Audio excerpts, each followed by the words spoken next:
1వ అధ్యాయము 33వ వచనం. సామెతలు 1:33. నా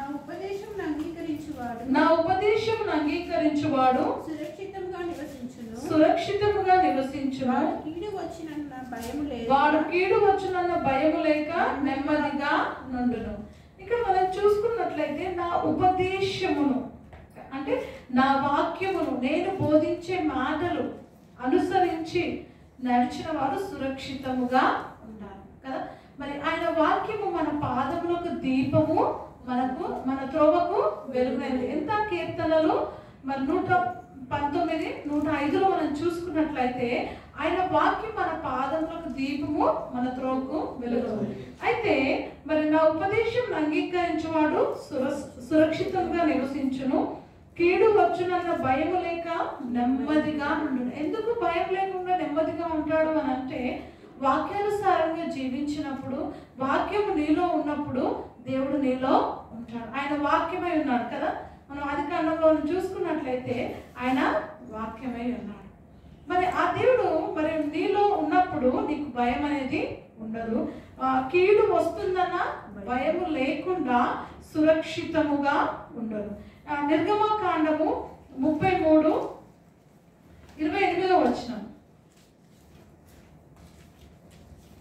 ద్వితీయోపదేశ కాండము 33. ఇజ్రాయేలు నిర్భయముగా నివసించును. యాకోబు ఊట ప్రత్యేకింపబడును. అతడు ధాన్య ద్రాక్షారసములు గల దేశంలో నుండును. అతనిపై ఆకాశము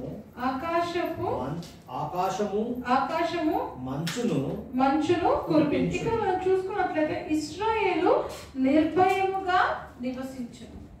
ఎందుకు ఇశ్రాయేలీలు నిర్భయంగా నివసిస్తున్నారంటే, జీవం కలిగిన దేవుడు వారికి తోడుగా ఉన్నాడు కదా. అందుకే మరి ఇక్కడ ఏమంటే, యాకోబు ఊట ప్రత్యేకింపబడును. అతడు ధాన్య ద్రాక్షారసము గల దేశంలో నుండును. అతనిపై ఆకాశ మంచు కురిపించును. అంటే దేవుని ఆశీర్వాదము, దేవుని మరి ప్రసన్నత, దేవుని యందు భయము భక్తి కలిగి ఉన్న బిడ్డలు పొందుకుంటారు కదా. అందుకనే ఇశ్రాయేలును దేవుడు ఏమంటే నిర్భయముగా నివసించును. ఎందుకంటే దేవుడు ఇశ్రాయేలుకు పగలు మేఘస్తంభంగా, రాత్రి అగ్ని స్తంభంగా ఉండి వారిని నడిపించిన దేవుడు. నిజంగా మరి నీకున్న పరిస్థితులను బట్టి, నీకున్న సమస్యలను బట్టి నువ్వు భయపడవద్దు, కానీ నువ్వు నిర్భయంగా ఉండాలి. ఎందుకనంటే మన దేవుడు జీవం కలిగిన దేవుడు, వాటి నుండి మనల్ని విడుదల కలిగించే దేవుడు. మరి యోహాను సువార్త 10వ అధ్యాయము 28-29 చదవమ్మా. 10:28-29. నేను వాటికి నిత్య జీవమును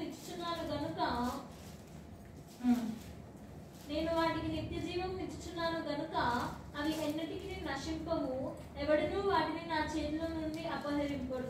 వాటిని నాకు ఇచ్చిన నా తండ్రి అందరికంటే గొప్పవాడు గనుక నా తండ్రి చేతిలో నుండి ఎవడునూ వాటిని అపహరింపలేదు. ఏంటి ఇవి అని అంటే 27లో ఒకసారి చదువు. నా గొర్రెలు నా స్వరము వినును, నేను వాటిని ఎరుగుదును, అవి నన్ను వెంబడించును. మరి దేవుని మరి స్వరము వినేవారిగా, దేవుని అనుసరించి నడిచేవారిగా ఎప్పుడైతే మనం ఉంటామో, ఏమంటారు, నేను వాటికి నిత్య జీవమును, నిజంగా దేవుడు మనకు నిత్య జీవమును ఇచ్చి ఉన్నాడు కదా. మరి దేవుని అంగీకరించి మరి దేవుని వాక్యానుసారంగా జీవించినప్పుడు నువ్వు ఇక్కడ మరణించిన నువ్వు నిత్య జీవంలోకి నువ్వు అంటే నిరీక్షణ దేవుడు మనకి ఇచ్చాడు కదా. నేనుండు స్థలంలో మీరుండులాగున మనల్ని తీసుకెళ్ళడానికి దేవుడు రానయించున్నాడు. అయితే ఇక్కడ ఏమంటే, నేను వాటికి నిత్య జీవం ఇచ్చుచున్నాను కనుక అవి ఎన్నటికీ నశింపవు. ఎవడును వాటిని నా చేతిలో నుండి అపహరింపడు. సాతాను మరి మనల్ని అపహరించలేదు, ఎందుకంటే మనం దేవుని చేతిలో ఉన్నాము కదా. మనం దేవుని చేతిలో ఉన్నాము కాబట్టి సాతాను మనల్ని అపహరింపలేదు. అంటే అటువంటి నమ్మకం, అటువంటి విశ్వాసం విశ్వాసము కలిగి మనము జీవించాలి. నిత్య జీవం ఇచ్చిన దేవుని మనము కలిగి ఉన్నాము. కీర్తనలు మరి 23:4 ఒకసారి చదవమ్మా. గాఢాంధకారపు లోయలో నేను సంచరించినను ఏ అపాయమునకు భయపడను. నీవు నాకు తోడైందువు. నీ దుడ్డుకరయు నీ దండమును నన్ను ఆదరించు. ఇక్కడ మనం చూసుకున్నట్లయితే గాఢాంధకారపు లోయలో నేను సంచరించను అంటే మరి ఎటువంటి గాఢాంధకారపు లాంటి శ్రమలు కానీ శోధనలు కానీ మరి ఏవి వచ్చినా కానీ నేను భయపడను. ఏ అపాయమునకు నేను భయపడను.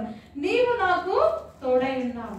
ఎందుకంటే ఆయన మనకు కాపరిగా ఉన్నాడు కదా. మరి యోహాను సువార్తలు మనం చూసాం కదా, ఆయన మనం కాపరిగా ఉన్నాడు. ఆయన దుడ్డు కరయు ఆయన దండము మనల్ని ఆదరించు.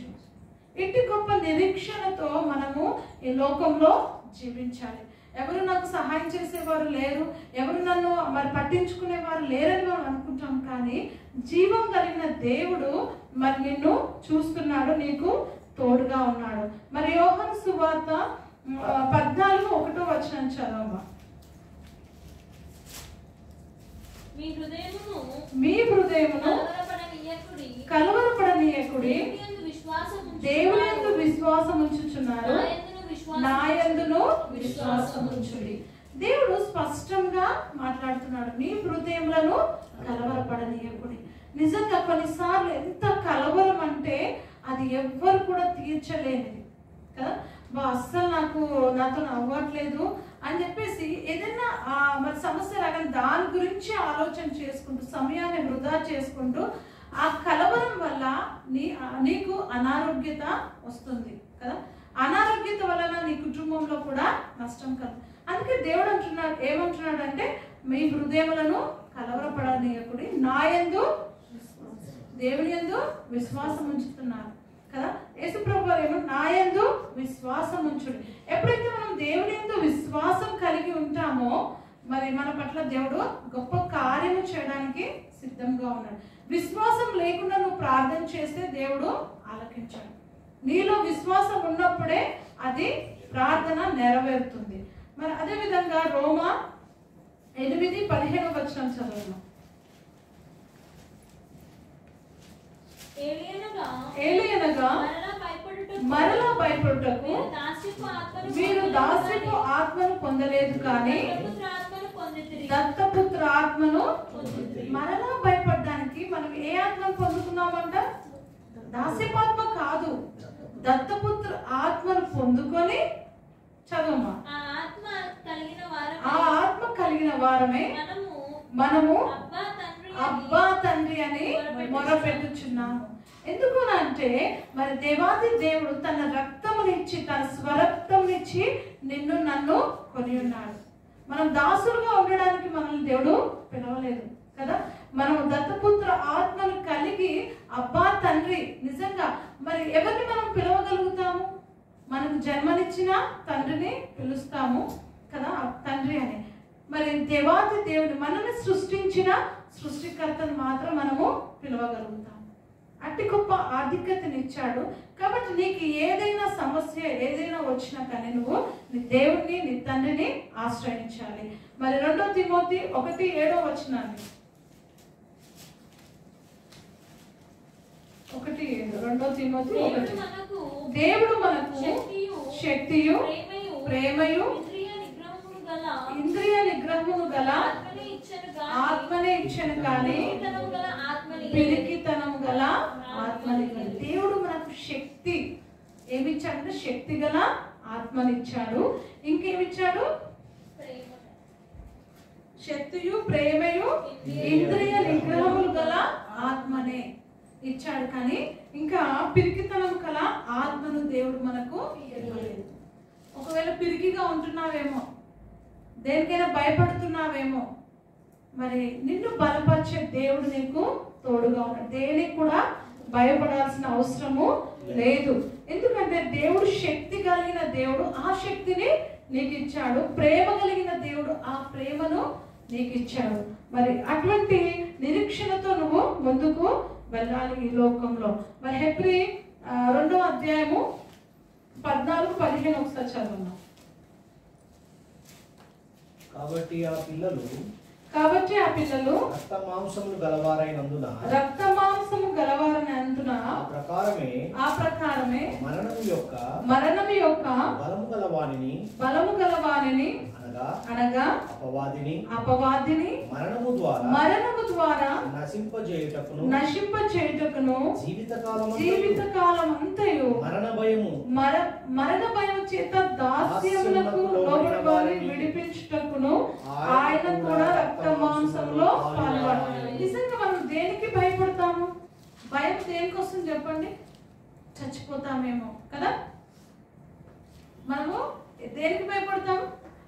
ఒకవేళ ప్రయాణం వెళ్తుంటే యాక్సిడెంట్ అయి చచ్చిపోతామేమో కదా. లేకపోతే కరోనా టైంలో అయితే అందరూ వాళ్ళ ప్రాణాలు అరిచేతిలో పెట్టుకున్నట్టుగా ఉన్నారు కదా. కరోనా వచ్చి చచ్చిపోతామేమో. అటువంటి భయము మనకు లేదు అని దేవుడు ఇక్కడ చెప్తున్నాడు. ఏమంటారు? మరణము ద్వారా నశింపచేయుటకును జీవితకాలం అంతయు మరణ భయము చేత దాస్యములకు లోబడిన వారిని. నిజంగా జీవితం మనం బ్రతికినంత కాలము కూడా మరణం అంటే భయం.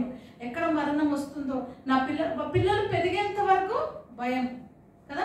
ఎక్కడ అంటే ఏమవుతుందో అయితే ఆ దాస్యము నుండి దేవుడు మనల్ని విడిపించాడు. ఎందుకంటే ఆయన కూడా రక్త మాంసంలో పాలివాడు అయ్యాడు. కాబట్టి మరణం నుండి మనకు విడుదలను కలగజేశాడు. మరణ భయం నుండి దేవుడు మనకు విడుదలని కలగజేస్తాడు. ఇంత గొప్ప దేవుని మనం కలిగి ఉన్నప్పుడు దేనికి కూడా మనము భయపడాల్సిన అవసరము లేదు. యెషయా 32:17-18 చదవము. యెషయా 32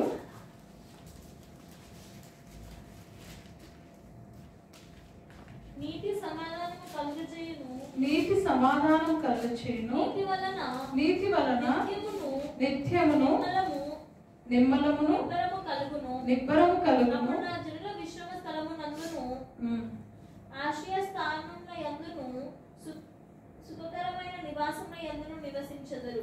ఇక్కడ మనం చూసుకున్నట్లయితే నీతి సమాధానము కలుగచేయును, నీతి వలన నిత్యమును నిమ్మలమును నిబ్బరమును కలుగును.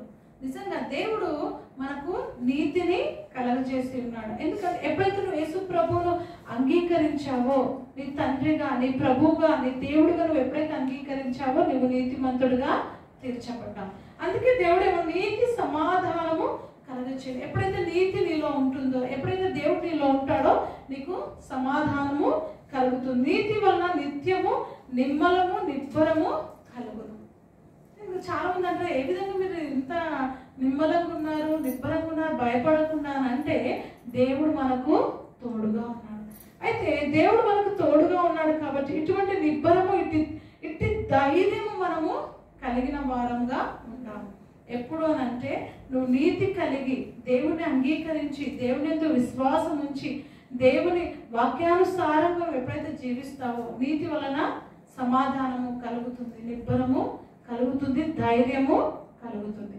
మరి అదేవిధంగా కీర్తనలు 119:165 ఒకసారి చదువు. ఈ ధర్మశాస్త్రమును ప్రేమించు వారికి ఎంతో నెమ్మది కలదు. వారు తూలి త్రొట్టిల్లుటకు కారణమేమీ లేదు. ఇక్కడ స్పష్టంగా దేవుడు ఇందాక దానికి వాక్యం మనతో మాట్లాడుతాడు. ఏమంటే ధర్మశాస్త్రమును ప్రేమించు వారికి ఎంతో నెమ్మది. అంటే దేవుని వాక్యమును ప్రేమించిన వారికి, వాక్యము ప్రేమించడం అని అంటే దేవుణ్ణే ప్రేమించడం. ఎందుకంటే ఆయనే వాక్యమై ఉన్నాడు కదా. ఆ వాక్యము మరి సశరీరుడుగా మన మధ్యలో ఉన్నాడు. కాబట్టి ఎప్పుడైతే నువ్వు వాక్యమును ప్రేమిస్తావో నీకు నెమ్మది కలుగుతుంది. ఆ నెమ్మది వలన వారు ఎప్పుడు కూడా తొట్టిలరు. ఒకవేళ తొట్టిలే పరిస్థితి వచ్చినా వాక్యము మనల్ని సరిచేస్తుంది కదా. కొంచెం శ్రమ రాగానే మనము టెన్షన్ పడతాం. అప్పుడు వాక్యం ద్వారా ఏం అంటే నెమరు వేసుకుంటామంటే శ్రమ దినమున నువ్వు కృంగిన ఎడలా నీవు చేత కాని వాడవు. వాక్యం అప్పుడే మనల్ని బలపరుస్తుంది, మనల్ని నడిపిస్తుంది, మనల్ని సరిచేస్తుంది. అందుకే వాక్యమును ప్రేమించే వారిగా మనము ఉండాలి. చివరిగా రోమా 5:1 వచనాన్ని చదవమా. 5వ అధ్యాయం 1వ వచనం. కాబట్టి విశ్వాస మూలమున మనము నీతిమంతులుగా తీర్చబడి మన ప్రభువైన యేసుక్రీస్తు ద్వారా దేవునితో సమాధానము కలిగి విశ్వాసము ద్వారా కదా. విశ్వాసం ద్వారా ఏం కలుగుతుంది? నీతి కలుగుతుంది, సమాధానము కలుగుతుంది. మరి ఎప్పుడైతే నువ్వు దేవుని యందు విశ్వాసంతో ఉంటావో కదా, ఎప్పుడైతే దేవుని యందు నమ్మిక కలిగి ఉంటావో మరి నీవు నిమ్మలముగా అంటే ఏ భయం లేకుండా జీవించగలుగుతావు. విశ్వాసం అనేది నిరీక్షింపబడు వాటి యొక్క నిజ స్వరూపమును అదృశ్యమైనవి ఉన్నవనుటకు రుజువునైన. ఏవైతే లేవు నీ కంటికి కనపడవో నువ్వు ఎప్పుడైతే నమ్ముతావో అది విశ్వాసము. దేవుడు మరి నీ పట్ల గొప్ప కార్యం చేస్తాడని ఎప్పుడైతే నువ్వు నమ్ముతావో దేవుడు మరి నిన్ను ఆశీర్వదిస్తాడు. అదే మరి నా ఉపదేశం అంగీకరించువాడు సురక్షితముగా నివసించు.